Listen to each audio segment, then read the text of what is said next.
Bonjour à tous, je suis très contente de vous rencontrer. Je ne sais pas combien de fois, à quel point je suis reconnaissante de pouvoir vous rencontrer. Et j'espère que la grâce de Dieu soit abondante chez chacun de vous qui travaillez pour la propagation de l'Évangile. La puissance de Dieu, lorsqu'on a le même cœur que Dieu, lorsque la puissance de Dieu entre dans notre cœur, tout comme lorsque le câble est branché, l'électricité passe par le câble,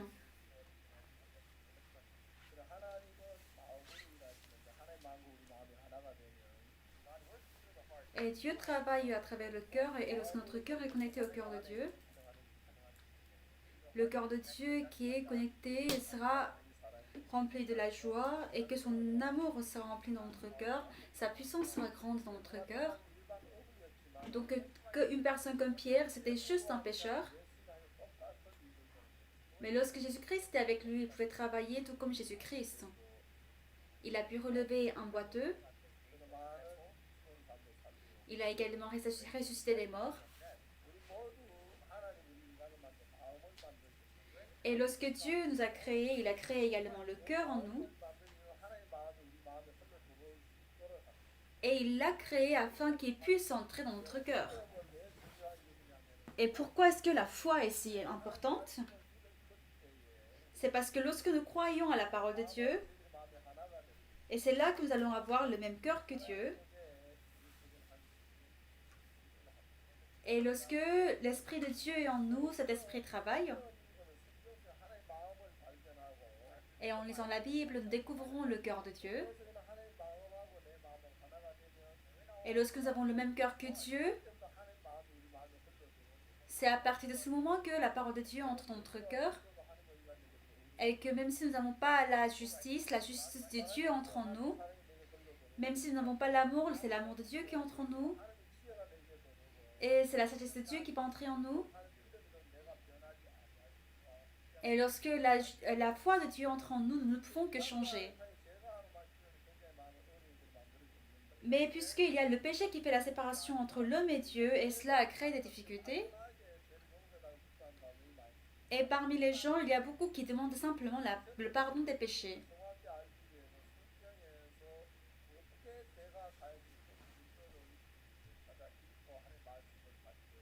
Et moi, pour connaître davantage sur ce point, donc j'ai cherché dans la Bible, et surtout dans le livre de Lévitique, il y a beaucoup de sacrifices.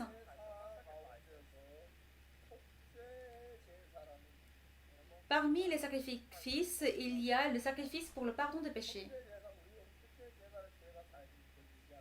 Et c'est pour nous expliquer comment le péché est passé. Nous sommes tous des pécheurs. Pour effacer le péché, ce n'est pas que nous devons faire cela à notre façon.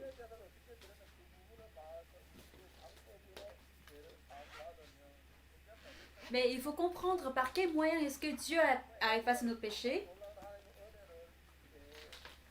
Et c'est comme ça que nous pouvons connaître la grande grâce de Dieu.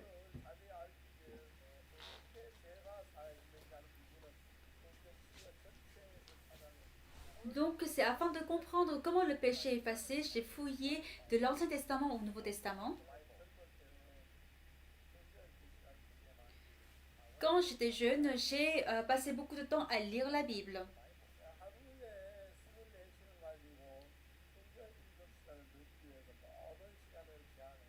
Parce qu'on n'a que 24 heures en une journée, donc j'ai essayé de limiter tout maintenant afin d'avoir le temps pour lire la Bible. Donc j'ai jamais pris plus de 5 minutes pour me laver. Je n'ai jamais mangé plus de 2 minutes. Et j'ai essayé de réduire mon temps de sommeil. J'ai beaucoup étudié sur le sommeil afin de réduire le temps de sommeil. Et c'est comme ça que j'ai commencé à lire la Bible. J'ai lu une fois toute la Bible. J'ai lu 10 fois la Bible et 20 fois la Bible. J'ai lu 50 fois la Bible. Et lorsque j'ai lu 50 fois, 60 fois, Et c'est comme ça que je pouvais voir dans la Bible qu'est-ce que Dieu disait dans la Bible. Et lorsque j'ai uni mon cœur au cœur de Dieu qui était dans la Bible, la paix en Dieu est arrivée en moi, la sagesse de Dieu est arrivée en moi, malgré qu'il n'y ait pas l'amour en moi, l'amour de Dieu venait en moi. Donc, lorsque vous... Donc, il est dit dans la Bible que nous sommes... Jésus-Christ est en Dieu et que c'est de Dieu que la sagesse de Jésus venait. Donc, désormais, ce n'était pas avec ma propre sagesse, mais avec la sagesse de Jésus-Christ que je travaillais. Ce n'était pas ma propre justice, mais c'était la justice de Jésus que j'en prenais. Et lorsque je prends la sainteté de Jésus-Christ comme le mien, c'est comme ça qu'on peut devenir saint comme Jésus-Christ et juste comme Jésus-Christ. Et c'est là que Jésus-Christ se manifeste dans notre vie. Et c'est comme ça que nous avons lu de Lévitique. Nous avons lu sur le sacrifice des pardons de péché dans Lévitique, chapitre 4, verset 27. Nous allons voir cela. Lévitique, chapitre 4, à partir du verset 27 jusqu'au verset 31.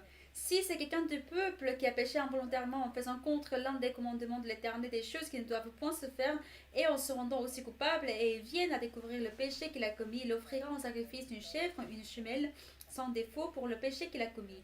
Il posera sa main sur la tête de la victime expiatoire qu'il égorgera dans le lieu où l'on égorge les holocaustes. Le sacrificateur prendra avec son doigt du sang de la victime, il en mettra sur les cornes de l'autel des holocaustes et il répandra tout le sang au pied de l'autel. Le sacrificateur ôtera toute la graisse, comme on ôte la graisse du sacrifice d'action de grâce, et il la brûlera sur l'autel, et elle sera d'une agréable odeur à l'Éternel. C'est ainsi que le sacrificateur fera pour cet homme l'expiation, et il lui sera pardonné. Lorsque nous voyons le verset 31, et ici il est dit que le sacrificateur fera pour cet homme l'expiation, et il lui sera pardonné. Donc, en ce moment-là, il fallait offrir un des sacrifices pour le pardon des péchés.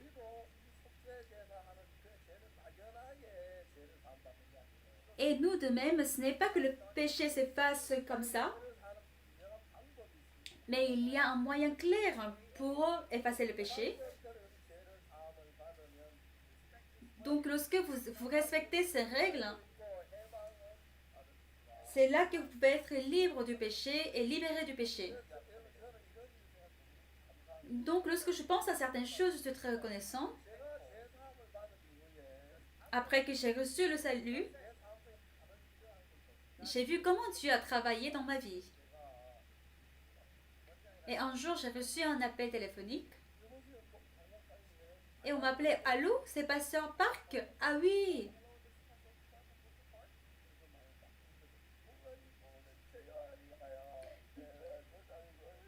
Donc la voix qui m'a appelé pleurait, oh Pasteur, Pasteur, c'est Yuan Che, il aime Yuan Che. Donc il y a un programme pour les jeunes qu'on appelle Gunuscore. Donc les étudiants, ils prennent une année de césure, une année de pause.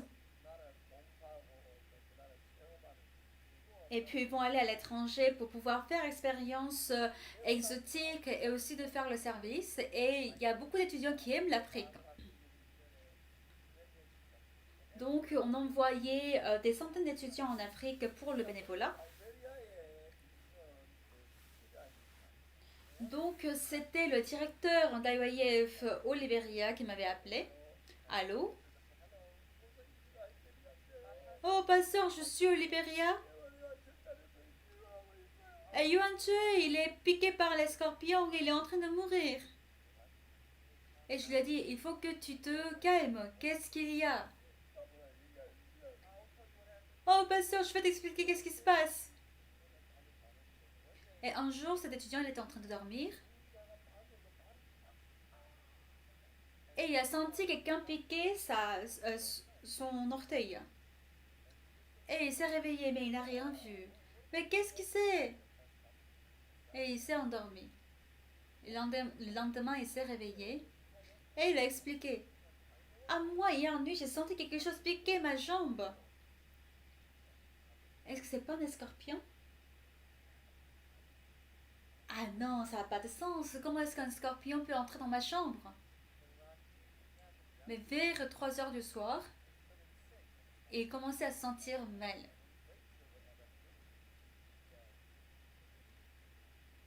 Et après, il a commencé à uriner, et puis à chier, et puis son cœur a palpité. Et puis donc, on lui a frappé, on lui a donné des coups de main sur le cœur. Jean, Jean, il faut que... Reviens-toi, reviens-toi. Et après, on est allé à l'hôpital, mais les hôpitaux, ils ont dit qu'ils n'acceptaient pas. Ils ne l'acceptaient pas et de rentrer à la maison. Donc, le médecin disait, cet étudiant, il est piqué par le scorpion. Mais pourquoi est-ce que vous ne l'avez amené que maintenant? Même s'il était venu sur la minute, il était probable qu'il n'ait pas vraiment de chance de survivre. Maintenant que vous êtes venu, il va mourir. Ah non, on ne peut rien faire pour lui, désolé. Donc, ils sont allés dans un hôpital, dans un autre hôpital, et ils ont supplié les médecins. Alors, donc ils étaient là à lui donner une perfusion, et puis son cœur était arrêté à nouveau. Donc, ils ont fait la réanimation,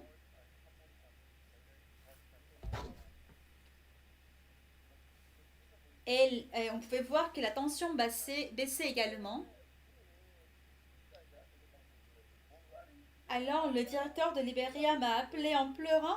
Oh, pasteur, pasteur, Yuan Tue. Et il n'y avait pas d'autre moyen. De la Corée du Sud jusqu'au Liberia, il n'y a pas d'avion en direct, donc il fallait faire escale. Qu'il fallait au moins 18 heures en avion. Mais on dit que cet étudiant va bientôt mourir dans 2-3 heures. Et il le savait. Est-ce que je pourrais envoyer un médecin? Et je lui ai dit.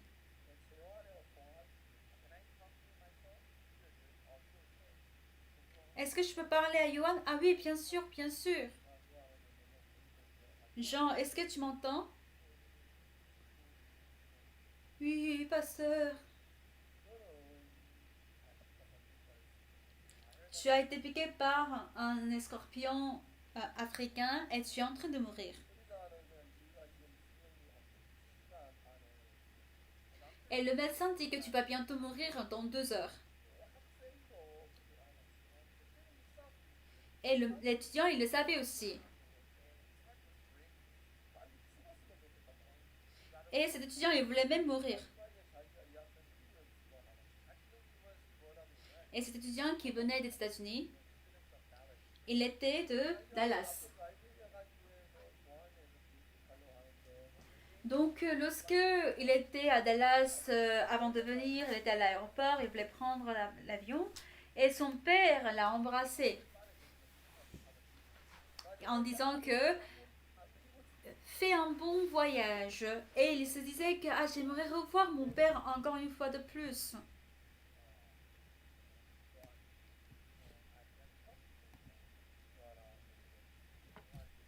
Jean, est-ce que tu m'entends?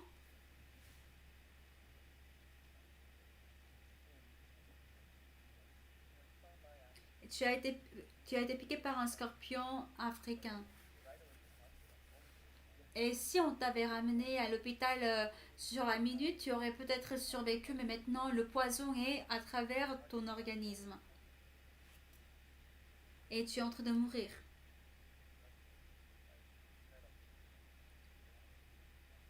Mais Jean, écoute-moi.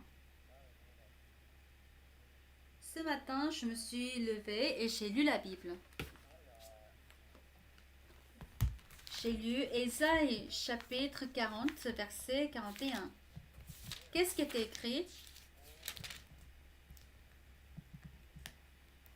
Mais ceux qui se confient en l'Éternel renouvellent leur force. Jean, écoute-moi. Toutes les 66 livres de la Bible, c'est la parole de Dieu. Dieu ne ment jamais. Pendant 10 dernières années, j'ai lu la Bible et j'ai cru à la parole de Dieu.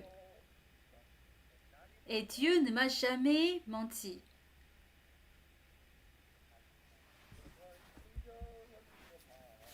Regarde la Bible.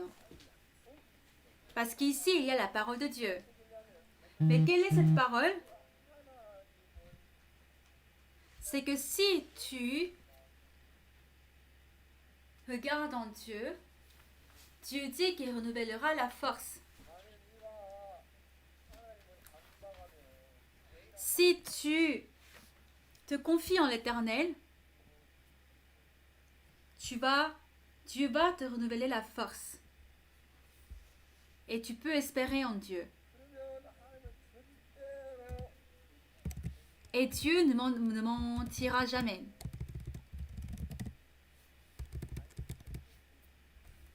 En 1962,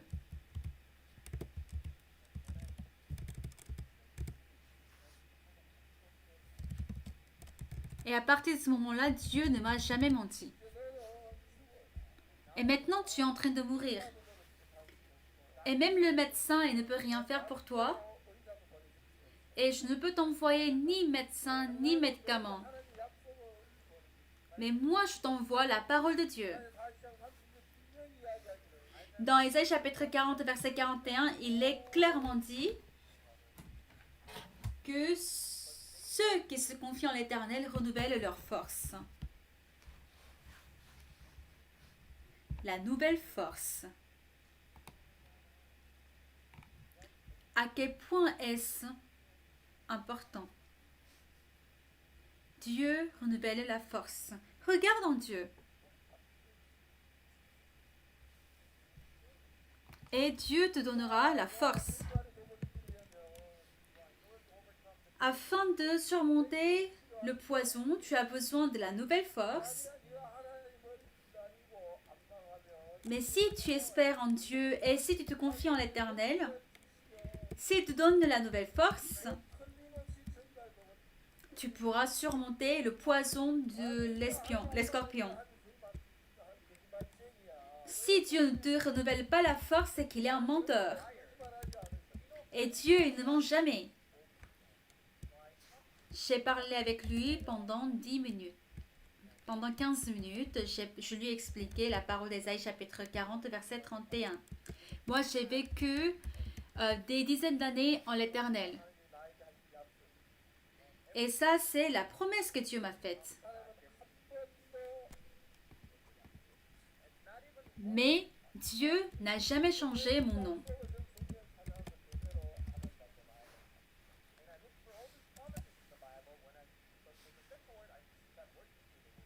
Et je pouvais voir à travers la Bible comment Dieu travaille. Et à travers l'appel international, j'ai parlé avec lui à peu près 15 minutes. Et je lui ai dit qu'il devait regarder Dieu et qu'il devait se confier en l'Éternel. Et qu'il devait attendre l'Éternel. Et que Dieu va absolument lui donner la nouvelle force.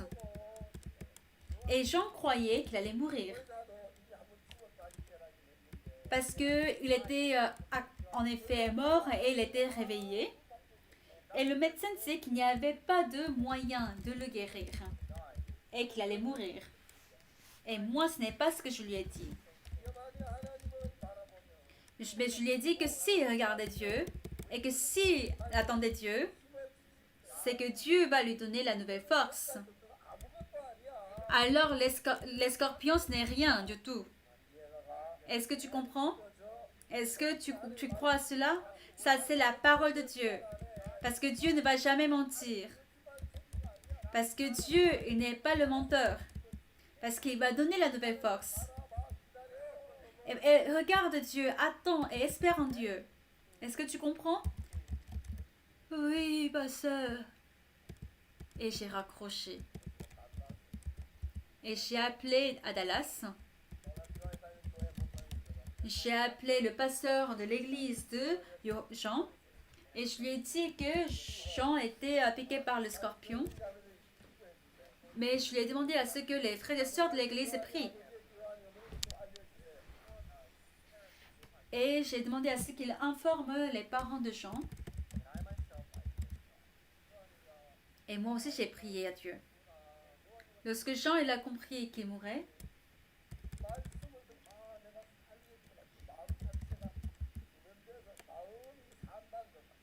mais lorsque il a entendu la parole, c'est son cœur qui a changé de la mort vers la vie.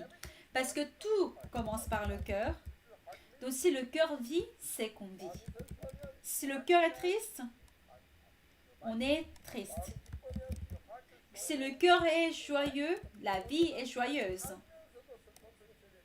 Et donc il y a des gens qui sont en train de mener une belle vie et qui sont tristes.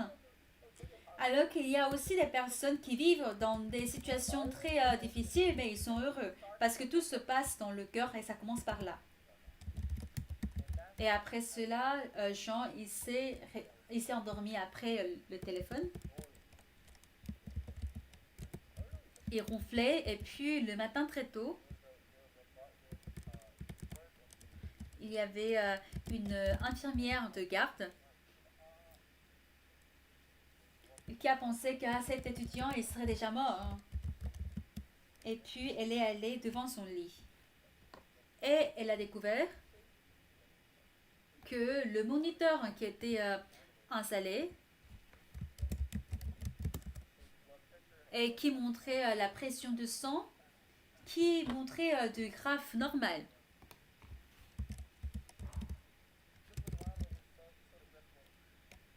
On voyait les graphes. Donc, il avait la pression de sang qui avait vraiment baissé jusqu'à 20.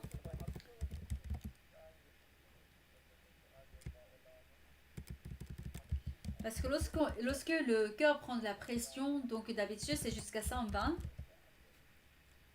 Mais quand le cœur presse, c'est là qu'il avait 20. Et que son corps était de 17 degrés de température. C'était comme un cadavre. Mais lorsque l'infirmière était venue, il a vu comment la pression était haute, alors qu'il devait mourir. Alors il a crié: oh médecin, médecin, venez voir. Et il y a un miracle.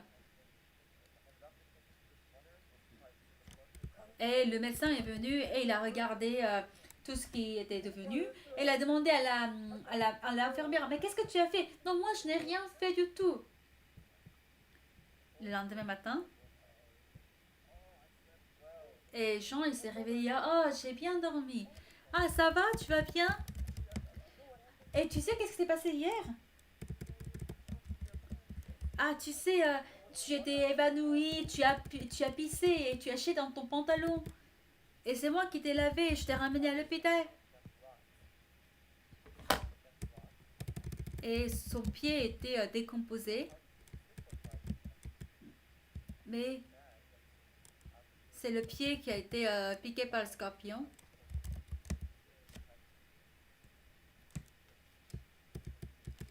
Mais il ne pouvait pas en fait faire de l'anesthésie sur le pied.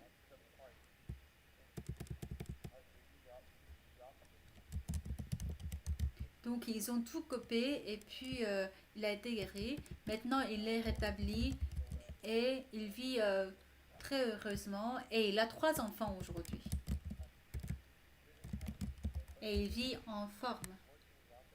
Il travaille à Los Angeles et travaille pour IYF. Et à chaque fois qu'on a des événements comme ça, et il donne des témoignages, comment il est guéri, et il est très heureux. Et Dieu, il a gardé sa promesse. Toutes les 66 livres de la Bible, ce sont les promesses de Dieu. Alors, quelle que soit la parole, lorsqu'on y croit, Dieu travaille. Alors, pourquoi est-ce que Dieu, il nous mentirait? Mais donc, nous vivons en comptant sur la promesse. Même être pardonné du péché, que je pense que chez le péché ou pas, c'est pas très important. Parce que ce qui est important, c'est ce qui est dit dans la Bible et sur notre péché. Même si on pense qu'on a été pardonné du péché, mais si la Bible dit que c'est pas vrai, alors c'est pas vrai. Mais moi, j'ai lu toute la Bible entièrement pour trouver des passages. Et lorsque toutes les méthodes de la Bible sont faites, c'est là qu'on peut être sûr de notre salut. Et que Dieu m'a guidé vers un monde du cœur que je n'avais jamais pensé. Et il y avait la sagesse de Dieu qui travaille en moi. Alors que moi, je n'ai pas de l'amour pour les autres. Mais j'ai vu comment l'amour de Dieu vivait et travaillait en moi. Désolée parce que j'ai parlé de beaucoup d'autres choses. Nous allons retourner à la Bible. Dans Lévitique chapitre 4, verset 24. Donc ici on parle de sacrifice pour le pardon des péchés.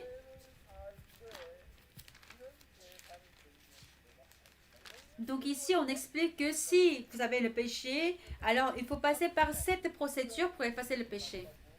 Lorsque nous voyons à la fin du verset 31, il est dit, c'est ainsi que le sacrificateur fera pour cet homme l'expiation et il lui sera pardonné.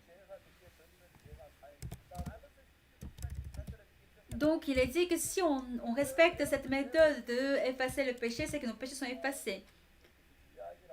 Et la Bible explique exactement comment effacer le péché. Si la Bible est si épaisse comme ça, vous n'avez vu aucune illustration dans la Bible, n'est-ce pas? Il n'y a que des écritures et des écritures. Mais c'est que Dieu, il a vraiment beaucoup de choses à nous dire. Et tout ça, c'est la parole de Dieu. Et lorsque nous croyons à la parole de Dieu, et qu'est-ce qui se passe? C'est que le cœur de Dieu et notre cœur sera uni. Et lorsque notre cœur est attaché au cœur de Dieu, le cœur de Dieu entre en nous. Et c'est ainsi que je peux dominer le péché et que je reçois la grâce. Et lorsqu'on est piqué par le serpent, le vipère, on va mourir, on meurt. Mais il y a un seul moyen de survivre. Une personne qui a été mordue par une vipère et qui a survécu, cette personne possède un anticorps contre le poison du vipère. Donc cette personne, même si elle est piquée à nouveau, puisqu'elle a ce anticorps, elle pourra surmonter le poison sans problème. Donc s'il y a une personne qui est en train de mourir à cause du poison, le venin de vipère, alors elle doit trouver la personne qui a le même type sanguin qu'elle. Et dans les hôpitaux, ils ont ce registre. Ils ont le registre des personnes qui étaient mordues par une vipère et qui a surmonté. Ils ont le numéro de téléphone, l'adresse postale et puis le type sanguin. En coréen, il y a le type A, B, AB, O. Il y a 4 types sanguins en Corée. Donc, il ne faut pas prendre le sang de notre type.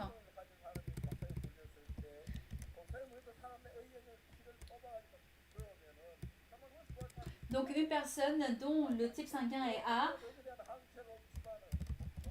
et qu'elle prend le sang d'une personne qui avait été mordue par une vipère et qui a le même type sanguin qu'elle, même si on n'a pas l'anticorps contre le venin, mais puisque le sang qui contient l'anticorps entre dans notre corps et peut surmonter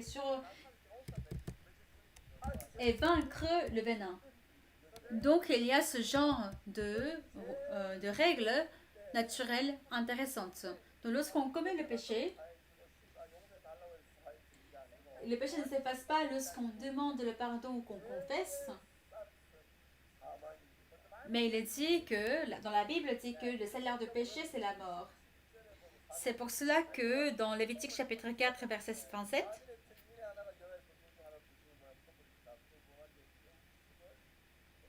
si quelqu'un de peuple qui a péché involontairement et faisant contre l'un des commandements de l'Éternel des choses qui ne doivent point se faire et en se rendant ainsi coupable, puis verset 28, et qu'il vienne à découvrir le péché qu'il a commis,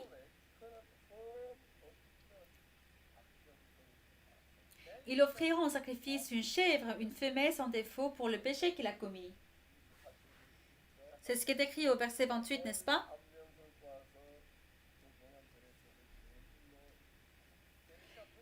Il offrira en sacrifice une chèvre, une femelle sans défaut pour le péché qu'il a commis. Le salaire de péché, c'est la mort. C'est pour cela que pour effacer le péché, il faut absolument la mort. Puisqu'on ne peut pas mourir. Puisqu'on ne peut pas mourir pour notre propre péché, c'est pour cela qu'on amène une chèvre qui va mourir à notre place pour le péché. C'est pour cela qu'il faut une chèvre, une femelle sans défaut. Puis au verset 29, il posera sa main sur la tête de la victime expiatoire qu'il égorgera dans le lieu où on égorge les holocaustes. Donc ici, on voit comment il pose sa main sur la tête de la victime expiatoire. Donc après avoir lu ce verset, j'étais très curieux. Pourquoi poser les mains sur la tête de la bête?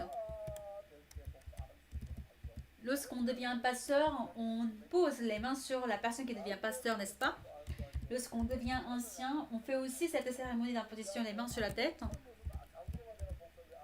Mais pourquoi poser les mains sur la tête de la femelle du chèvre? Est-ce qu'elle va devenir ancien ou autre? Moi, je ne comprenais pas pourquoi.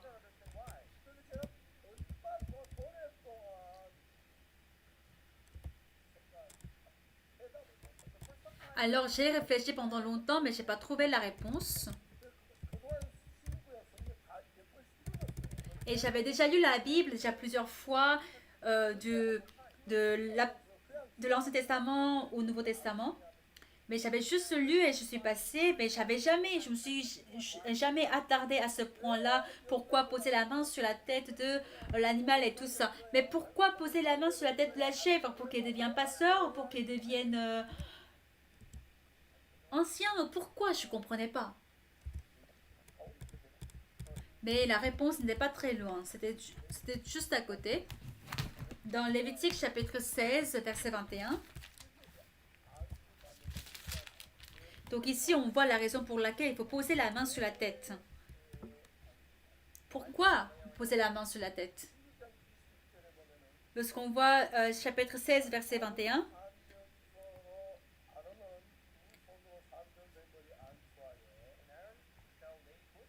Aaron posera ses deux mains sur la tête du bouc vivant et il confessera sur lui toutes les iniquités des enfants d'Israël et toutes les transgressions par lesquelles ils ont péché, et il les mettra sur la tête du bouc. Alors que j'ai commis le péché, et si j'ai ramené la chèvre pour faire le sacrifice de pardon de péché, alors afin de transmettre ce péché qu'on doit poser les mains sur la tête de la chèvre. Et lorsque j'ai posé les deux mains sur la tête de la chèvre, c'est là que le péché passe à la chèvre. Et c'est comme ça que la chèvre peut mourir à ma place. Alors c'est comme ça que j'ai compris une chose. Ah d'accord. Mais qu'est-ce que j'avais compris? Lorsque Jean-Baptiste, il était en train de donner de baptême au Jourdain, en ce moment, le Jourdain était très pur. Il y a quelques années, quand je suis allée en Israël et j'ai vu le Jourdain, il n'y avait plus de fleuve. parce que c'était un fleuve qui venait de la mer de Galilée vers la mer Morte. Mais il y avait beaucoup de fermes dans Israël qui ont pris de l'eau à partir de cette fleuve. Donc l'eau de fleuve est devenue très sale et impure. Et puis il y avait aussi des gens qui étaient en pèlerinage, qui ont pris de l'eau en disant que c'est cette eau qui vient de Jourdain. Donc si vous voulez prendre de l'eau, il faut aussi prendre de l'eau de la mer de Galilée parce que c'est la même eau, de la même source.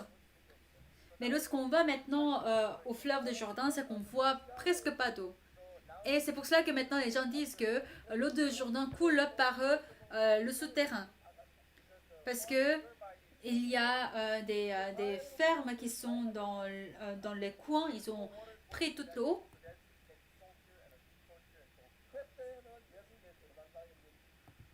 Donc au temps de Jésus-Christ, il y avait de l'eau dans le fleuve de Jourdain. Et que Jean-Baptiste, il était en train d'offrir le baptême dans ce Jourdain, afin que les gens puissent se repentir de leurs péchés et être baptisés par Jean. Mais un jour, Jésus-Christ est venu et il a demandé le baptême. Et Jean ne pouvait pas comprendre. Jésus-Christ, tu n'as pas le sang, tu n'as pas le péché. Pourquoi est-ce que tu as besoin d'être baptisé? Et c'est moi qui devrais aller vers toi. Pourquoi est-ce que toi tu viens vers moi? Et qu'est-ce que Jésus-Christ il a dit? Euh, Maintenant, permets-le. Et à travers cela, nous allons accomplir toute la justice. Et nous n'avons pas de justice en nous. Nous sommes juste pécheurs. Alors, il faut avoir la justice pour être pardonné de péché. Mais Jésus-Christ dit, laisse faire maintenant, car il est convenable que nous accomplissions ainsi tout ce qui est juste. Mais pourquoi Jésus-Christ, qui reçoit le baptême de la part de Jean-Baptiste, pour accomplir tout ce qui est juste, être baptisé par Jean, ce n'était pas autre chose.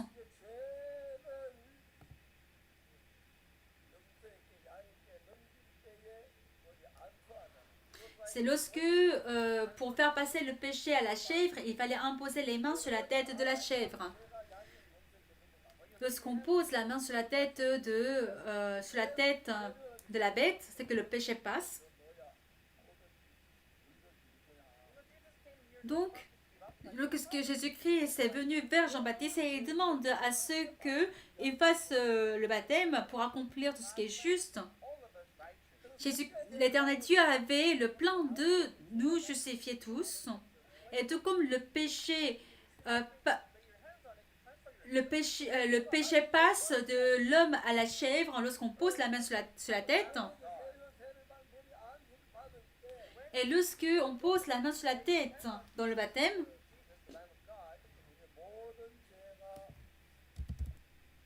et c'est là que tout le péché est passé.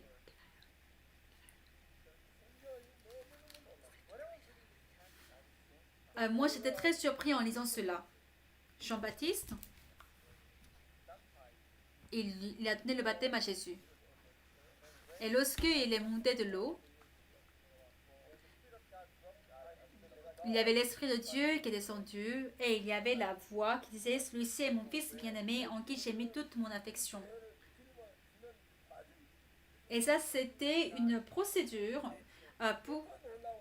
pour notre pardon de péché.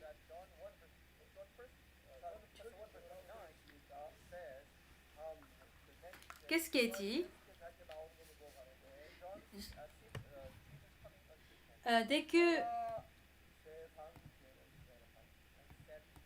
Dès que Jésus eut été dans Jean chapitre 1, verset 29, il a dit que voici l'agneau de Dieu qui ôte le péché du monde. Le péché est passé à Jésus-Christ. Donc après le baptême, il dit, voici l'agneau de Dieu qui ôte le péché du monde. c'est là que le péché du monde est passé. Dites Amen.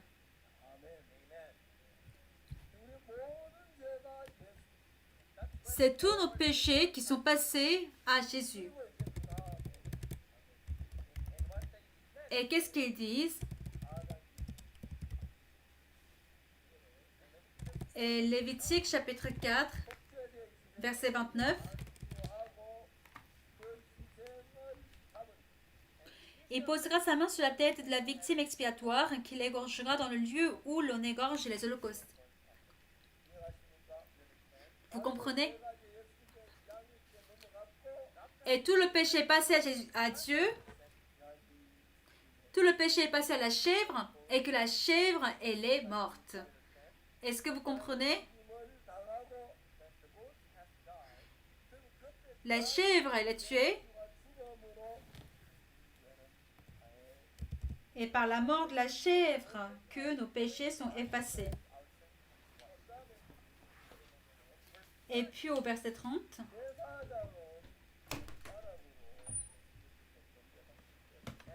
Il est dit que le sacrificateur prendra avec son doigt du sang de la victime et il en mettra sur les cornes de l'autel des holocaustes. Et je ne comprenais pas pourquoi cela.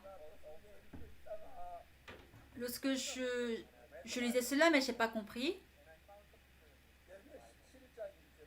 Et quand on voit dans Jérémie chapitre 17, verset 1, qu'est-ce qui est écrit? Le péché de Juda est écrit avec un burin de fer, avec une pointe de diamant.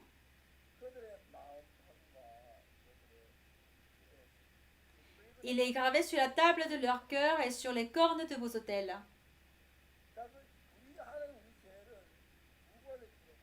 L'Éternel Dieu a écrit notre péché dans deux endroits.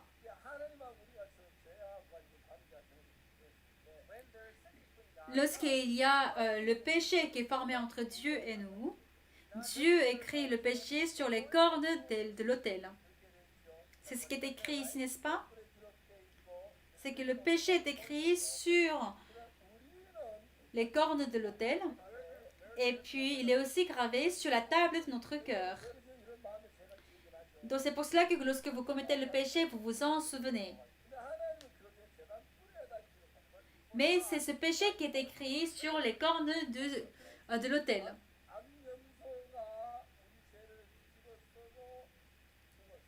La chèvre, elle a pris tous nos péchés et elle est morte à notre place.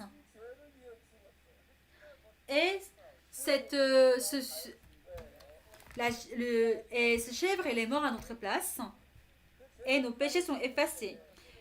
Et le péché est ainsi effacé. Mais pourquoi est-ce qu'il faut mettre le sang sur l'autel, sur les cornes de l'autel?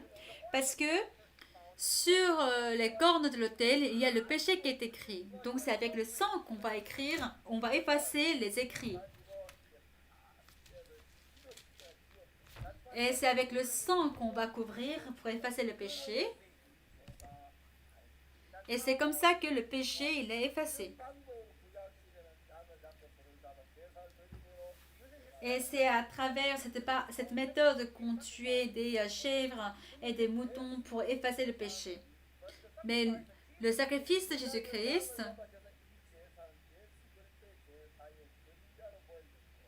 donc le sacrifice à travers la chèvre ou le mouton, ça c'était juste une image de Jésus-Christ.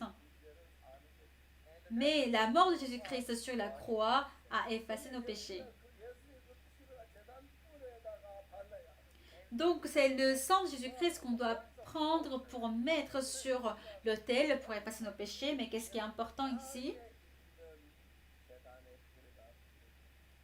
C'est que Jésus-Christ n'a pas répandu le sang sur les cornes de l'autel sur la terre.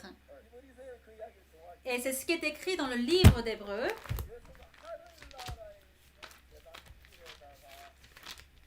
Jésus-Christ a répandu le sang sur les cornes de l'autel qui est dans les cieux. C'est Hébreux chapitre 9, verset 11.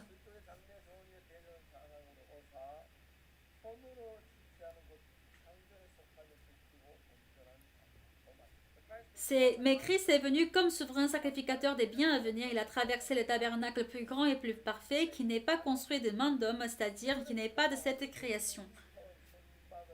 Ici, le tabernacle, c'est-à-dire, il y a deux choses.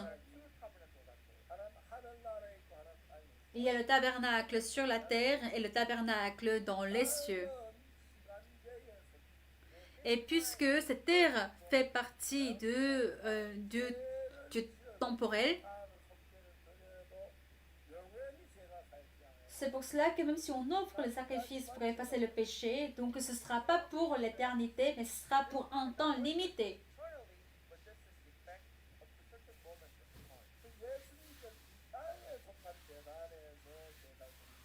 Donc Jésus-Christ, il n'a pas fait le sacrifice dans le monde qui appartient, auquel appartient cette terre, mais il a répandu son sang dans le tabernacle des cieux.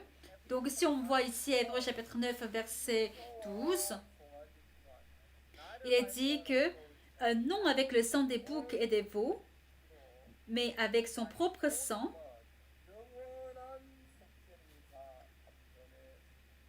ayant obtenu une rédemption éternelle, il est entré une fois pour toutes dans le lieu très saint.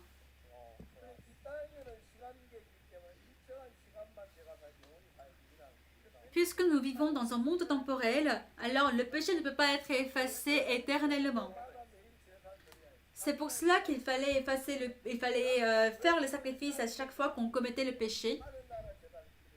Mais puisque Jésus-Christ n'a pas répandu son sang sur le tabernacle de ce monde, mais dans le tabernacle des cieux, c'est pour cela qu'il a effacé le péché dans les cieux et que ça a été éternel.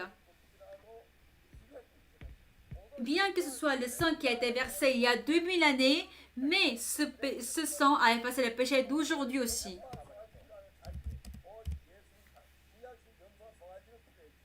Et dans l'Ancien Testament, c'était par le sang des boucs et des veaux. Mais ce n'est pas avec le sang des boucs et des veaux, mais avec son propre sang qu'il a obtenu la rédemption éternelle. Amen. C'est ça ce que dit la Bible. Et c'est comme ça qu'il a accompli la rédemption éternelle. Pour nous, et pour vous, pour moi, pour les autres. Amen. Donc, lorsque Jésus-Christ a été crucifié sur la croix, il a rencontré Marie. Il a dit, ah non, ne me touche pas, parce que je ne suis pas encore allé au ciel devant Dieu.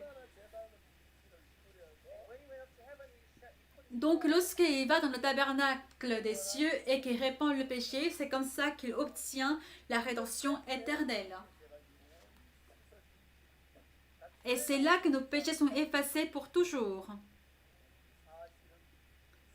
Et nous croyons en cette vérité. Amen. Oui, nous croyons dans cette vérité.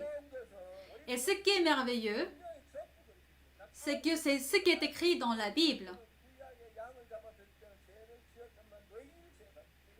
Alors, lorsque nous voyons dans l'Ancien Testament, à chaque fois qu'on commet le péché, on devait effacer le péché à chaque fois.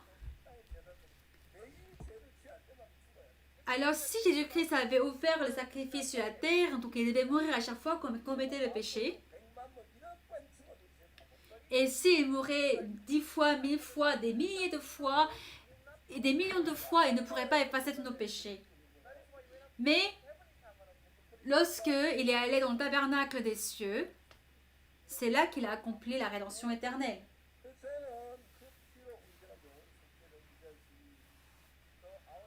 Donc, nos péchés sont effacés par cette rédemption éternelle. Et lorsqu'on distingue l'offrande pour le péché, pour le pardon du péché dans l'Ancien Testament et dans le Nouveau Testament, c'est que dans l'Ancien Testament, il fallait faire le sacrifice à chaque fois qu'on commettait le péché. Lorsqu'on voit dans Hébreux chapitre 9, verset 12,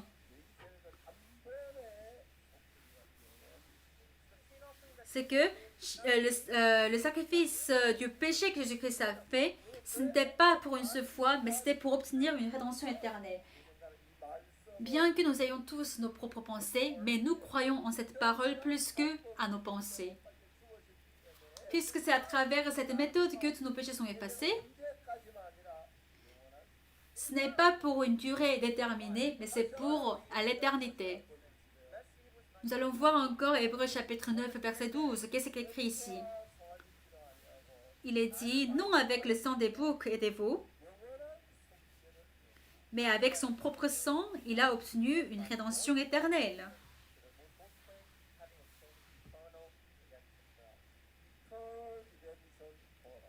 Il est dit, une rédemption éternelle pour nous.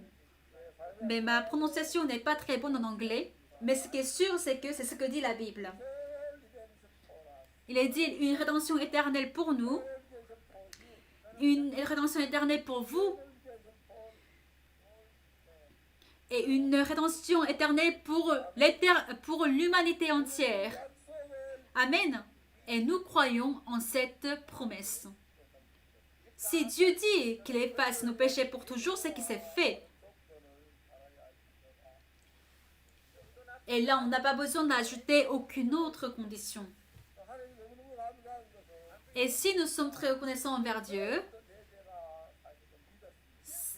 c'est parce que j'ai cru à partir de ce jour-là que tous mes péchés sont effacés.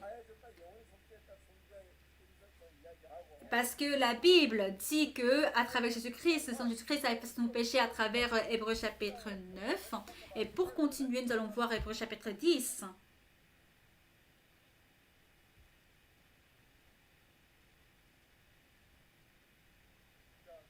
Hébreux chapitre 10, verset 10.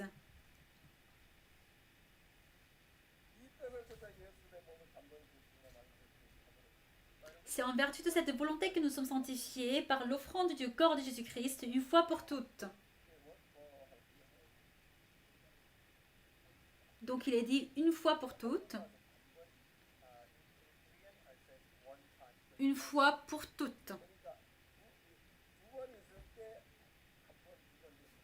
Vous voyez, quand c'est deux fois, on va dire une, deux, trois. Et dans la Bible, en coréen, il est dit qu'une fois, pour jamais. Donc il est dit que pour une seule fois, en une seule fois, il a réussi à obtenir la sanctification. Et puis si vous croyez en cette parole, c'est que cette parole vous appartient. Mais si vous n'y croyez pas, elle ne vous appartient pas. Et lorsque je l'ai trouvé dans la Bible, j'y ai cru. Nous allons voir désormais verset 11. Et tandis que tout sacrificateur fait chaque jour le service et offre souvent les mêmes sacrifices qui ne peuvent jamais ôter les péchés. Alors ce sacrifice qu'ils font tous les jours, c'est un péché qui ne pouvait pas effacer les péchés à jamais. Le verset 12. Mais lui, après avoir offert un seul sacrifice pour les péchés, s'est assis pour toujours à la droite de Dieu. Et puis attendant désormais que ses ennemis soient devenus son marchepied. Voyons verset 14. Car par une seule offrande, il a amené à la perfection pour tous, toujours ceux qui sont sanctifiés. Ici, il est dit, par une seule offrande, avec une seule sacrifice. Il a amené à la perfection pour toujours ceux qui sont sanctifiés. Est-ce vrai? Est-ce vrai? Ici, il est dit pour toujours. C'est que il l'a ramené à la perfection pour toujours. Voyons verset 16.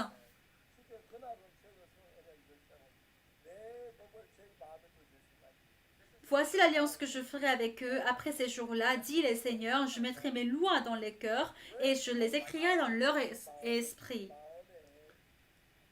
C'est que nous recevons le cœur de Jésus-Christ. Et il y a une loi, mais c'est que c'est la loi à travers laquelle Jésus-Christ vit et que c'est cette loi qui nous est donnée.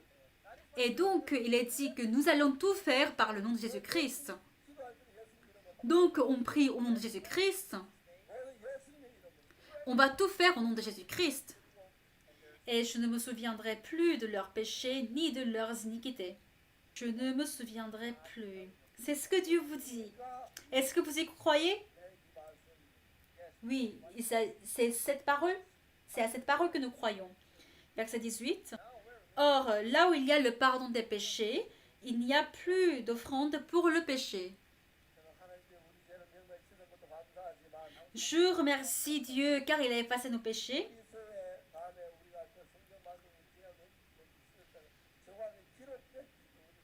Mais je remercie davantage cette partie qui écrit clairement que nos péchés sont effacés. Et nous croyons en la parole de Dieu. Nous remercions Dieu. Et lorsque vous avez une telle foi, et vous dites, je ne suis plus pécheur, parce que par le sang éternel sur la croix, il a accompli la rédemption éternelle. Mais si vous dites que vous êtes pécheur, ça veut dire simplement que Jésus-Christ a échoué sur la croix. Mais Jésus-Christ, il n'a pas échoué sur la croix. Il a effacé nos péchés. Et j'ai cru seulement à cette parole. Mais lorsque la parole de Jésus est entrée dans mon cœur, et lorsque mon cœur a coulé dans le même sens que Jésus-Christ, je pouvais comprendre la parole. Et quoi que je fasse, j'ai vu que Jésus-Christ me protégeait. Et c'est ce Jésus que je loue. Et j'ai parlé de cette parole à des pasteurs du monde entier. Et dans toutes les églises où on a prêché cette parole, on a vu comment l'église désormais vivait. Et nous avons vu comment tout le monde servait le Seigneur avec la joie. Et aujourd'hui, tout le monde dit que notre église est l'église la plus active et qui travaille dans la vie de Séoul. Et nous sommes heureux de nous offrir à Dieu. Nous sommes heureux d'offrir à Dieu. Et donc Dieu ne peut que vivre dans notre église. Et je suis très heureux de pouvoir partager la parole avec vous à cette occasion très spéciale. Et comme je vous l'avais déjà dit, si j'ai l'occasion, j'aimerais bien vous rencontrer. Et j'aimerais également vous inviter en Corée parce qu'il y a beaucoup de séminaires comme ça en Corée. Et il y a beaucoup de gens qui viennent en Corée et qui sont en train de vivre de nouvelles vies. Et j'espère que vous puissiez également mener une vie nouvelle. Et à cause du coronavirus, il y a beaucoup de difficultés dans le monde. Mais même avant d'expérimenter tous ces désagréments avec le coronavirus, nous, on avait déjà cette expérience avec Zoom. Et nous avons prêché la parole à travers Zoom. Le jour des Pâques, nous avons prêché la parole en direct, en coréen, en chinois, en français, en anglais et en espagnol, dans les 5 langues.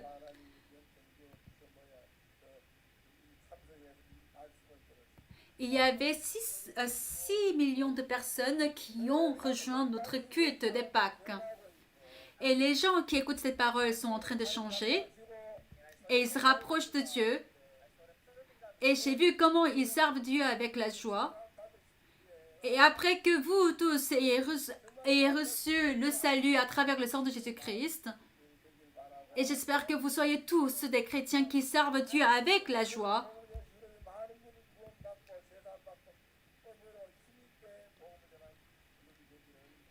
et que beaucoup de gens reçoivent le salut à travers vous et que vous puissiez davantage travailler plus fortement pour l'évangile.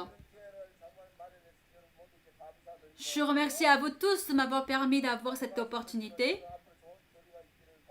Et je vous le dis encore une fois que j'espère que nous allons avoir de bons échanges et que nous soyons un avec Dieu